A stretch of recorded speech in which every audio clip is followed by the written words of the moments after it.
ಸುವರ್ಣ. ಸಿಹಿ ಸಿಹಿ ಮನಸ್ಸುಗಳ ಕನಸಿನ ಕಂಗಳಲ್ಲಿ ಬೆರೆಸುವ ಕುಂಚವೇ ಪ್ರಿಯದರ್ಶಿನಿ.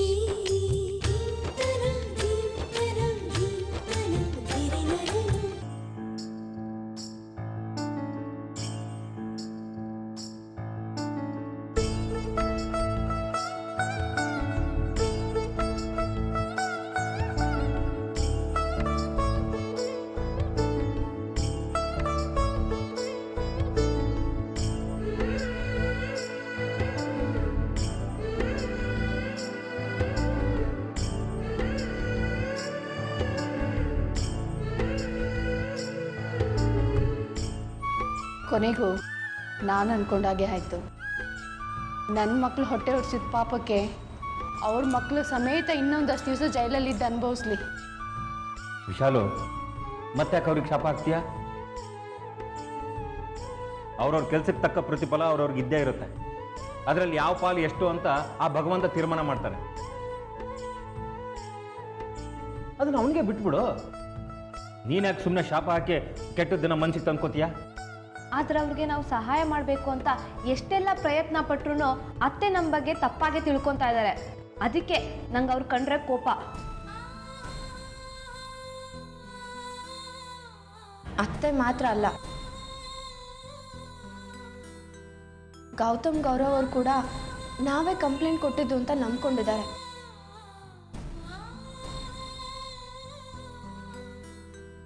ಅದು ಅಲ್ಲದೆ ಪಬ್ಲಿಕ್ ಪ್ರಾಸಿಕ್ಯೂಟರ್ ಹತ್ರ ಮಾತಾಡಿ ಅವ್ರಿಗೆ ಬೇಲ್ ಸಿಗದಿರೋ ಹಾಗೆ ಮಾಡಿದ್ದೀವಿ ಅಂತ ಅಂದ್ಕೊಂಡಿದ್ದಾರೆ. ನಾವೇನೇ ಹೇಳಿದ್ರು ನಂಬೋ ಪರಿಸ್ಥಿತಿಲಿ ಅವ್ರು ಯಾರೂ ಇಲ್ಲ.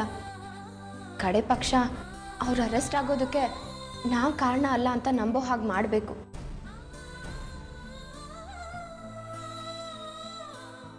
ಅಕ್ಕ ಒಂದು ಹೇಳ್ದ, ಅತ್ತೆ ಮತ್ತೆ ಅವ್ರ ಕತ್ತೆ ಅಂತ ಮಕ್ಳಿದಾರಲ್ಲ, ಅವರು ಮೊಸರಲ್ಲಿ ಕಲ್ಲು ಹುಡ್ಕೋದ್ ಜಾತಿ ಅವ್ರದ್ದು. ನಾವೆಷ್ಟೇ ಸಾಕ್ಷಿ ತಗೊಂಡೋಗಿ ತೋರ್ಸಿದ್ರು ಅವ್ರ ಲೆವೆಲ್ಗೋಸ್ಕರ ನಮ್ದಲ್ಲಿರೋಂಥವ್ರು. ಇವ್ರನ್ನ ನಂಬಿಸೋ ಪ್ರಯತ್ನ ಮಾಡೋದು ವೇಸ್ಟು. ಯಾರು ನಂಬ್ತಾರೋ ಬಿಡ್ತಾರೋ, ಮಾವ ಮಾತ್ರ ನಂಬ್ತಾರೆ. ಮೊದಲು ಅವ್ರಿಗೆ ಕಾಲ್ ಮಾಡಿ ಎಲ್ಲ ವಿಷಯನೂ ಹೇಳ್ಬಿಡ್ತೀನಿ. ಹೌದು ಕಾವ್ಯ, ನೀನು ಹೇಳ್ತಾ ಇರೋದು ನಿಜ. ಸಾಕ್ಷಿನ ನಾಶ ಮಾಡೋಷ್ಟು ದುರ್ಬುದ್ಧಿ ನಮ್ಮವ್ರಿಗಿಲ್ಲ. ಇದರಿಂದ ಯಾರ್ದೋ ಕೈವಾಡ ಇದೆ ಅಂತ ಅನ್ಸುತ್ತೆ. ಮೊದಲು ಮಾವನ ಕಿವಿಗೆ ಈ ವಿಷಯ ಮುಟ್ಸಿದ್ರೆ ಈ ಸಮಸ್ಯೆಗೆ ಏನಾದರೂ ಪರಿಹಾರ ಹುಡುಕ್ತಾರೆ. ಹೇಗೋ ಏನೋ, ನಾಳೆ ಜಡ್ಜ್ ಸಾಹೇಬರು ಬೇಲ್ ಕೊಟ್ಟರೆ ಒಳ್ಳೇದು. ಅಪ್ಪ, ಸಾಕ್ಷಿಗಳೆಲ್ಲ ನಮ್ಮವ್ರ ವಿರುದ್ಧನೇ ಇದೆ. ಬೇಲ್ ಸಿಗೋದು ಕಷ್ಟ ಅಂತಿದ್ದಾರೆ ಲಾಯರು.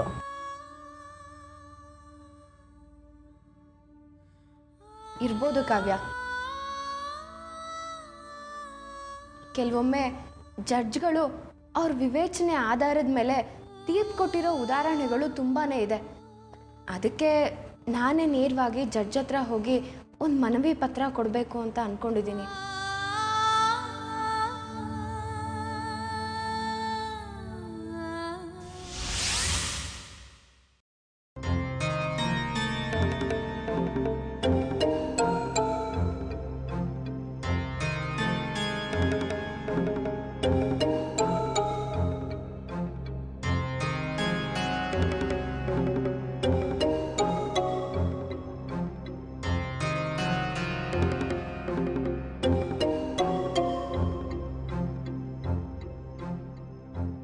ಅಕ್ಕ, ನಮ್ಮವ್ರಿಗೆ ನಿಜವಾಗ್ಲೂ ಬೇಲ್ ಸಿಗುತ್ತೆ ಅಂತೀಯಾ? ನಂಬಿಕೆ ಇಡೋಣ ಕಾವ್ಯ. ಜಡ್ಜ್ ಸಾಹೇಬ್ರು ಒಳ್ಳೆಯವರು ಅಂತ ಎಲ್ಲರೂ ಹೇಳ್ತಾ ಇದ್ದಾರೆ. ಸಾಕ್ಷಿ ಏನೇ ಇರ್ಬೋದು, ಆದರೆ ವಿವೇಚನೆ ಆಧಾರದ ಮೇಲೆ ತೀರ್ಪು ಕೊಡೋ ಶಕ್ತಿ ಜಡ್ಜ್ ಸಾಹೇಬ್ರಿಗಿರುತ್ತೆ. ನಾವು ಹೇಗೋ ಮನವಿ ಪತ್ರ ಕೊಟ್ಟಿದ್ದೀವಲ್ಲ, ಅದರ ಆಧಾರದ ಮೇಲೆ ಬೇಲ್ ಸ್ಯಾಂಕ್ಷನ್ ಮಾಡ್ಬೋದು ಅನ್ನೋ ನಂಬಿಕೆ ನನಗಿದೆ.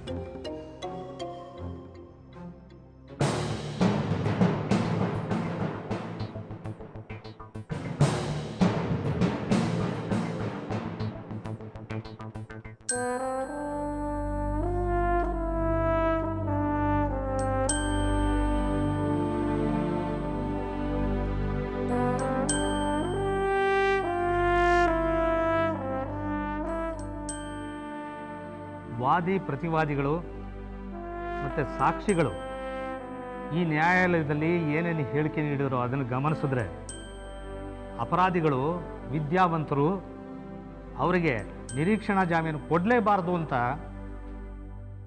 ಪಬ್ಲಿಕ್ ಪ್ರಾಸಿಕ್ಯೂಟರ್ ವಾದ ಮಾಡ್ತಾರೆ. ಹಾಗಾಗಿ ಈ ಜಾಮೀನು ಕೊಡೋಕ್ಕೆ ಬರೋದಿಲ್ಲ.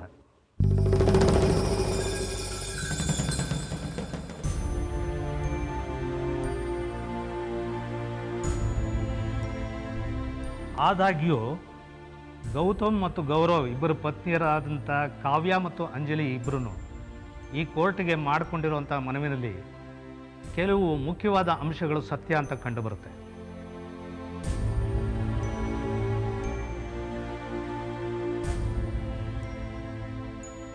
ಅದರಿಂದಾಗಿ ಅವರಿಬ್ಬರು ದೇಶ ಬಿಟ್ಟು ಹೊರದೇಶಕ್ಕೆ ಹೋಗೋದಾಗಲಿ ಅಥವಾ ಸಾಕ್ಷ್ಯಗಳನ್ನು ನಾಶ ಮಾಡೋಲ್ಲ ಅನ್ನೋ ಮುಚ್ಚಳಿಕೆ ಬರೆದುಕೊಟ್ಟಿರೋದ್ರಿಂದ ಅವರಿಬ್ಬರಿಗೂ ನಿರೀಕ್ಷಣಾ ಜಾಮೀನು ಈ ಕೋರ್ಟ್ನಿಂದ ಮಂಜೂರಾಗುತ್ತೆ.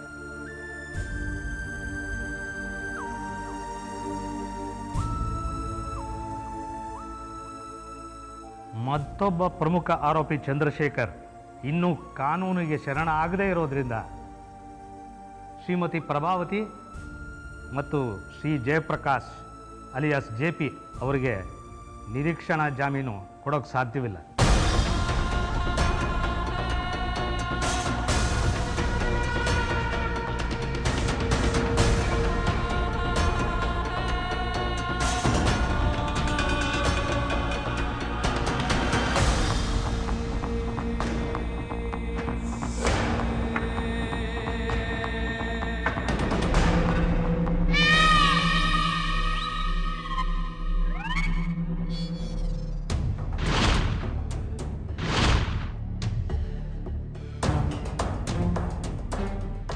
ಹಾಗೆ ಶ್ರೀಮತಿ ಪ್ರಭಾವತಿ ಅವರ ಆರೋಗ್ಯನ ಗಣನೆಗೆ ತೆಗೆದುಕೊಂಡು ಅವರಿಗೆ ಯಾವುದಾದ್ರೂ ಸರ್ಕಾರಿ ಆಸ್ಪತ್ರೆಯಲ್ಲಿ ಪೊಲೀಸ್ ಕಣ್ಗಾವಲಿನಲ್ಲಿ ಸರಿಯಾದ ಚಿಕಿತ್ಸೆ ಒದಗಬೇಕು ಅಂತ ಈ ಕೋರ್ಟ್ ಆದೇಶಿಸಿದೆ.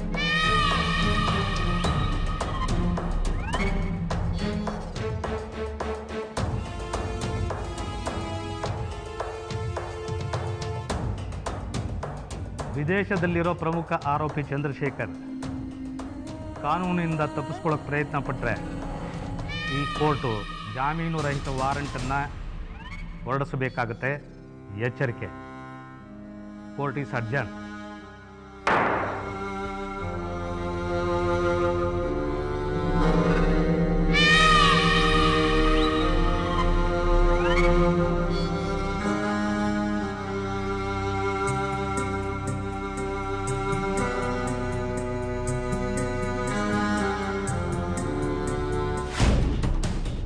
ಅಕ್ಕ, ನಮ್ಮವ್ರಿಗಂತೂ ಬೇಲ್ ಸಿಕ್ತು. ಆದರೆ ಅತ್ತೆಗೆ ಬೇಲ್ ಸಿಗ್ಲಿಲ್ವಲ್ಲ ಕಾವ್ಯ, ನನಗದಕ್ಕೆ ಬೇಜಾರಾಗ್ತದೆ. ಪಾಪ ಅತ್ತೆ.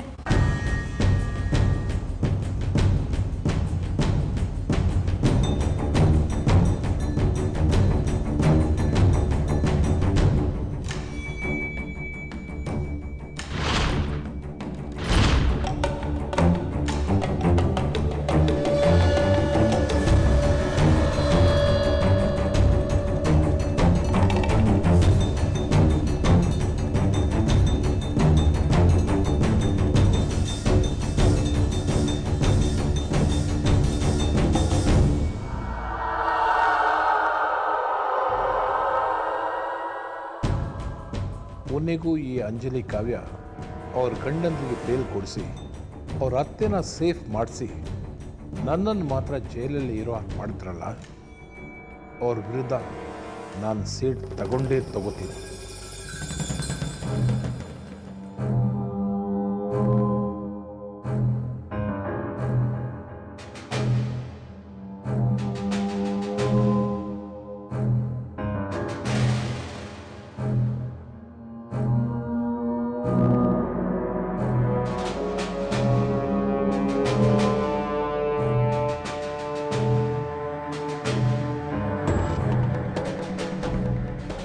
ನೋಡ್ದ ಪ್ರಭಾವತಿ, ನಿನ್ನ ಸೊಸೆದರು ಎಂಥ ಚಾಲಾಕಿಗಳು ಅಂತ.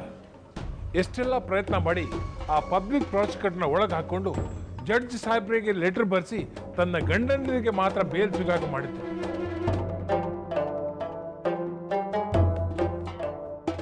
ಇದೆಲ್ಲ ಯಾಕೆ ಗೊತ್ತಾ?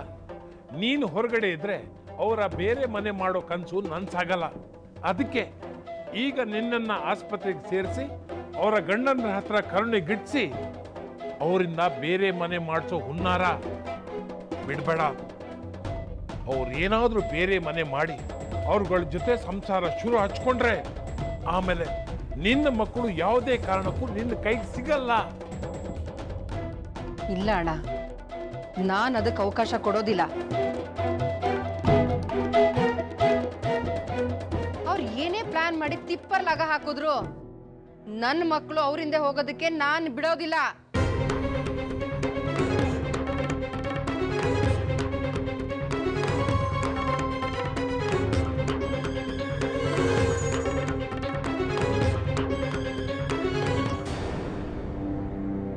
ಏನ್ರೋ, ಈ ಮಾವನ್ನ ಮಮ್ಮಿನ ಬಿಟ್ಟು ನೀವು ಮಾತ್ರ ಬೇಲ್ ತಗೊಂಡ್ಬಿಟ್ಟಿದ್ದೀರಲ್ಲ, ನಮ್ ಗತಿ ಏನು?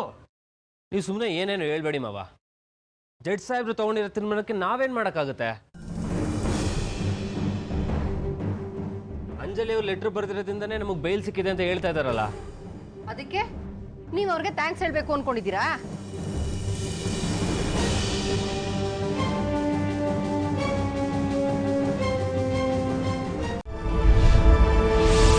ನೀವು ನೋಡ್ತಾ ಇದ್ದೀರಾ ಸುವರ್ಣ. ಮನಸ್ಸಿನ ಕಂಗಳಲ್ಲಿ ಬೆರೆಸುವ ಕುಂಚವೇ ಪ್ರಿಯದರ್ಶಿನಿ. ನೋಡ್ರೋ, ಅವರು ನಿಮ್ಮ ಹತ್ರ ಸಿಂಪತಿ ಗಳಿಸೋ ಸಲುವಾಗಿ ಇದನ್ನೆಲ್ಲ ಮಾಡಿದ್ದಾರೆ. ನನ್ನನ್ನು ಹಾಸ್ಪಿಟ್ಲಿಗೆ ಸೇರಿಸಿ ನಿಮ್ಮನ್ನ ಬಲೆ ಕೆಡುಗಳು ಪ್ಲಾನ್ ಮಾಡ್ತಿದ್ದಾರೆ ಅವರು. ಈ ಅಮ್ಮನ ಒಂಟಿಯಾಗ್ಬಿಟ್ಟು ನೀವು ಅವರಿಂದ ಹೋಗ್ಬಿಡ್ಬೇಡ್ರೋ. ಮಮ್ಮಿ, ನಿಮ್ಗೆ ಯಾಕೆ ಈ ಅನುಮಾನ ಬಂತು ಅಂತ? ಏನಕ್ಕೆ ವಯ್ಯಾರದಿಂದ ವಿಶ್ವಾಮಿತ್ರನ ತಪಸ್ ಭಂಗ ಆಗಿರ್ಬೋದು, ಆದರೆ ನಾವು ಮಾತ್ರ ನಮ್ಮ ನಿರ್ಧಾರದಿಂದ ಹಿಂದೆ ಸರಿಯೋದಿಲ್ಲ ಮಮ್ಮಿ.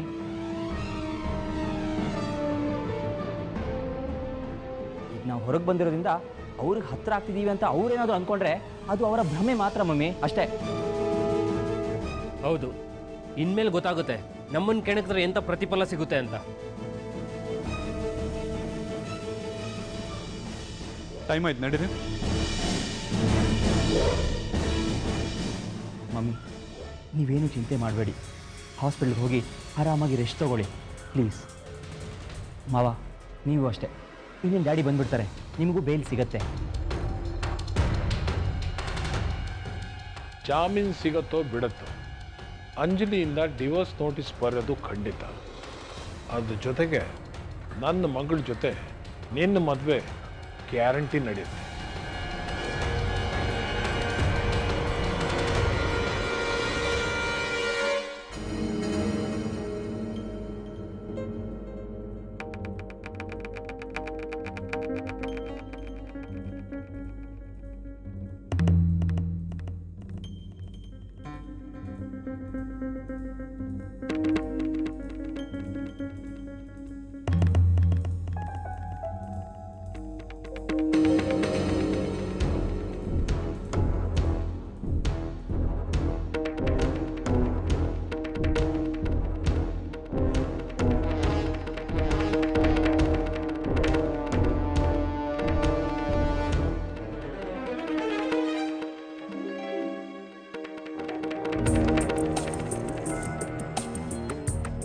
ಹಲೋ, ಎಕ್ಸ್ಕ್ಯೂಸ್ ಮೀ, ನಮ್ಮ ಮಮ್ಮಿನ ಹೇಗೆ ಪರ್ಮನೆಂಟಾಗಿ ಜೈಲಲ್ಲೇ ಇರಿಸೋದು ಅಂತ ಪ್ಲ್ಯಾನ್ ಮಾಡ್ತಾ ಇದ್ದೀರಾ?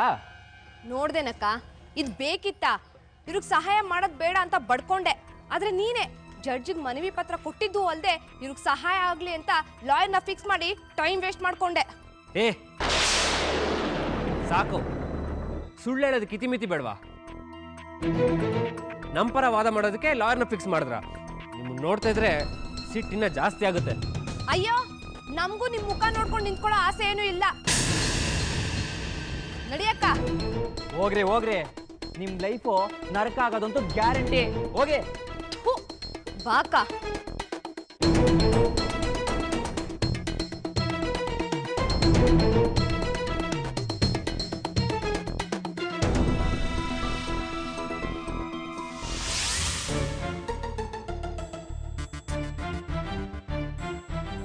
ನಮಸ್ಕಾರ ಸರ್. ಓ ನಮಸ್ಕಾರ ಗೌತಮ್ ಗೌರವ್. ನಮ್ಮ ಪರ ವಾದ ಮಾಡಿ ಬೇಲ್ ಕೊಡಿಸಿದ್ದಕ್ಕೆ ತುಂಬ thanks sir. No mister Gautam, ನೀವು ಥ್ಯಾಂಕ್ಸ್ ಹೇಳಬೇಕಾಗಿದ್ದು ನನಗಲ್ಲ, ಅಂಜಲಿ ಕಾವ್ಯ ಅವ್ರಿಗೆ.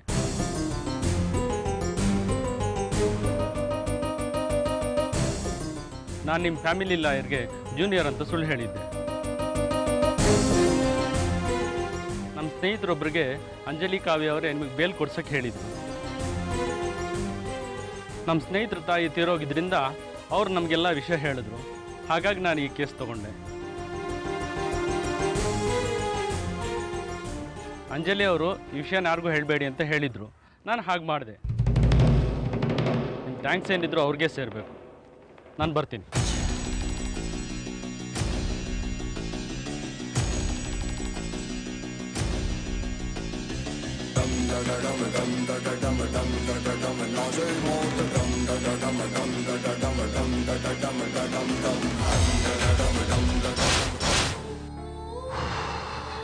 ಅಂಜಲಿ, ಅಂಜಲಿ, ಅಂಜಲಿ. ಅಪ್ಪ ಹಾಂ ಅಂಜಲಿ, ನಿಮ್ಮ ಮಾವ ಚಂದ್ರಶೇಖರ್ ಅವ್ರ ಹತ್ರ ಫೋನಲ್ಲಿ ಮಾತಾಡಿನಮ್ಮ. ನಿನ್ನೆ ತಾನೇ ಅವ್ರಿಗೂ ವಿಷಯ ಗೊತ್ತಾಯ್ತಂತೆ. ಸಡನ್ನಾಗಿ ಹೊರಟು ಬರೋದಕ್ಕೆ ಫ್ಲೈಟ್ ಟಿಕೆಟ್ ಸಿಗದೆ ವೆಯ್ಟ್ ಮಾಡ್ತಿದ್ದಾರಂತೆ. ಹಾಂ, ಅದು ಅಲ್ಲದೆ ಇಲ್ಲಿ ಬಂದ ತಕ್ಷಣ ಅರೆಸ್ಟ್ ಆಗೋ ಚಾನ್ಸ್ ಇರೋದ್ರಿಂದ ಬರ್ತಿದ್ದಾಗೆ ಬೇಲ್ ಸಿಗೋ ವ್ಯವಸ್ಥೆನೂ ಮಾಡ್ಕೊಂಡಿದ್ದಾರಂತೆ. ಈ ವಿಷಯವಾಗಿ ಇಲ್ಲೊಬ್ಬ ಸೀನಿಯರ್ ಲಾಯರ್ ಜೊತೆ ಟಚ್ಚಲ್ಲಿದ್ದೀನಿ ಅಂತಲೂ ಹೇಳಿದರು. ನೀವು ನೋಡ್ತಾ ಇದ್ದೀರಾ ಸುವರ್ಣ. ಮನಸ್ಸಿನ ಕಂಗಳಲ್ಲಿ ಬೆರೆಸುವ ಕುಂಚವೇ ಪ್ರಿಯದರ್ಶಿನಿ. ಇನ್ನೇನಕ್ಕ, ಮಾವ ಬರ್ತೀಯಾರೆ ಅಂದಮೇಲೆ ಎಲ್ಲ ಸರಿ ಹೋಗುತ್ತೆ. ಈಗ ನೆಮ್ಮದಿಯಾಗಿ ಊಟ ಮಾಡ್ತೀಯಾ? ಅದು ಹಾಗಲ್ಲ ಕಾವ್ಯ, ನಮ್ಮವ್ರಿಗಂತೂ ಬೇಲ್ ಸಿಕ್ಕಿ ಹೊರಗಡೆ ಬಂದಿದ್ದಾರೆ. ಆದ್ರೆ ಏನಕ್ಕ, ನಾವು ಕಷ್ಟಪಟ್ಟು ಲಾಯರ್ನ ಹಿಡಿದು ವಾದ ಮಾಡಿಸಿ ಅವ್ರಿಗೆ ಬೇಲ್ ಕೊಡ್ಸಿಲ್ವಾ? ಕಡೆ ಪಕ್ಷ ಒಂದು ಥ್ಯಾಂಕ್ಸ್ ಆದ್ರೂ ಹೇಳಿದ್ರಾ? ನಾವೇನೋ ತಪ್ಪು ಮಾಡಿದೀವಿ ಅನ್ನೋ ತರ ನಮ್ಮೇಲೇನೆ ಸೇಡು ದ್ವೇಷ ಮಾಡ್ತಾ ಇದ್ದಾರೆ. ಇಷ್ಟಕ್ಕೆ ನಾವು ಇಷ್ಟೆಲ್ಲ ಕಷ್ಟಪಡ್ಬೇಕಿತ್ತಾ? ಕಾವ್ಯ, ನಾವೇನೋ ಎಲ್ಲರಿಗೂ ಬೇಲಾಗಲಿ ಅಂತಾನೆ ತಾನೇ ಪ್ರಯತ್ನ ಪಟ್ಟಿದ್ದು. ಆದರೆ ಗೌತಮ್ ಗೌರವ್ಗೆ ಮಾತ್ರ ಬೇಲಾಗಿದೆ. ಅತ್ತೆ ಮಾತ್ರ ಪೊಲೀಸ್ ಕಸ್ಟಡಿಲೇ ಹಾಸ್ಪಿಟ್ಲಲ್ಲಿ ಇರೋ ತೀರ್ಪಾಗಿದೆ. ಅವ್ರು ಹಾಸ್ಪಿಟ್ಲ್ ವಾರ್ಡ್ನಲ್ಲೇ ಇದ್ದರೂ ಅದು ಪೊಲೀಸ್ ಕಸ್ಟಡಿಲಿ ಇರೋ ಲೆಕ್ಕ ತಾನೆ. ಮನೇಲಿದ್ದಾಗತ್ತಾ? ಯಾವುದೇ ಮಕ್ಕಳಾಗಲಿ ಸ್ವಾತಂತ್ರ್ಯವಾಗಿ ಓಡಾಡ್ಕೊಂಡಿದ್ದು ಅವ್ರ ಹೆತ್ತ ತಾಯಿ ಕಸ್ಟಡಿಲಿದ್ದಾರೆ ಅಂತ ಅಂದರೆ ಅವ್ರಿಗೆ ಸಂಕಟ ಆಗದೆ ಇರುತ್ತಾ? ಅದೇ ಬೇಜಾರನ್ನ ಅವ್ರು ನಮ್ಮ ಮೇಲೆ ತೋರಿಸ್ಕೊಂಡಿದ್ದಾರೆ. ಅವ್ರು ಹೀಗಂದ್ರು ಅಂತ ನಾವು ಅವ್ರ ಮೇಲೆ ಕೋಪ ಮಾಡಿಕೊಂಡು ದ್ವೇಷ ಸಾಧಿಸೋಕ್ಕಾಗತ್ತಾ ಹೇಳು?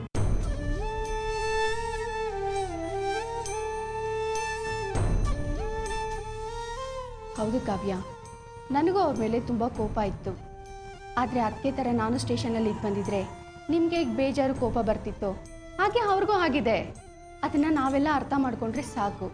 ಕೋಪ ದ್ವೇಷ ಎಲ್ಲ ಬಿಟ್ಬಿಡೋಣ. ಹಾಗಿದ್ರೆ ನಾಳೆನೇ ಹಾಸ್ಪಿಟಲ್ಗೆ ಹೋಗಿ ಅತ್ತೆ ನೋಡ್ಕೊಂಬರೋಣ ಅಮ್ಮ. ಏನು ಬೇಕಾಗಿಲ್ಲ. ಅತ್ತೆ ಮೊದಲಾಗಿರೋ ತಪ್ಪಿಗೆಲ್ಲ ನಾವೇ ಕಾರಣ ಅನ್ನೋ ಥರ ದ್ವೇಷ ಸಾಧಿಸ್ತಾ ಇದ್ದಾರೆ. ಮತ್ತೇನಾದರೂ ನಾವು ಹೋಗಿ ಹಾಸ್ಪಿಟ್ಲಲ್ಲಿ ಅವ್ರ ಕಣ್ಮುಂದೆ ನಿಂತ್ಕೊಂಡ್ರೆ ಹಾಸ್ಪಿಟ್ಲನ್ನೇ ರಣರಂಗ ಮಾಡಿಬಿಡ್ತಾರೆ. ಅದರಿಂದ ಬೇರೆ ಪೇಷಂಟ್ಗೆ ಯಾಕೆ ತೊಂದರೆ? ಅದೆಲ್ಲ ನಮಗೆ ಬೇಕಾ?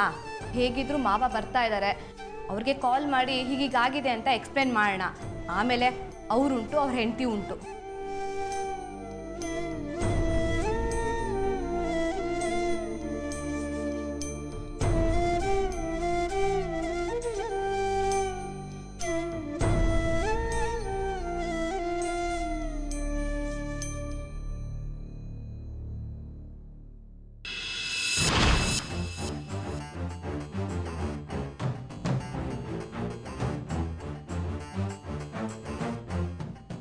ಬ್ರದರ್, ನಮ್ಮ ಹೆಂಡತಿರು ಸಾಮಾನ್ಯದವರಲ್ಲ, ಪ್ರಳಯಾಂತಕಿಯರು.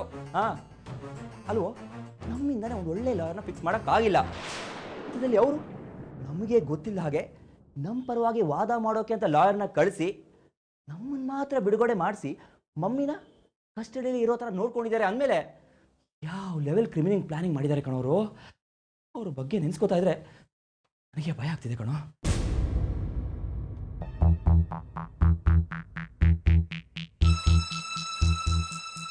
ಈ ಪ್ಲ್ಯಾನ್ ಅವರಿಬ್ರು ಕೂತ್ಕೊಂಡು ಮಾಡಿರೋದಲ್ಲ, ಅವನಿದಾನಲ್ಲ ರಿಪೋರ್ಟರ್ ಅಜಯ್, ಅವಂದೇ ಈ ಕಿತಾಪತಿ ಅಲ್ಲ.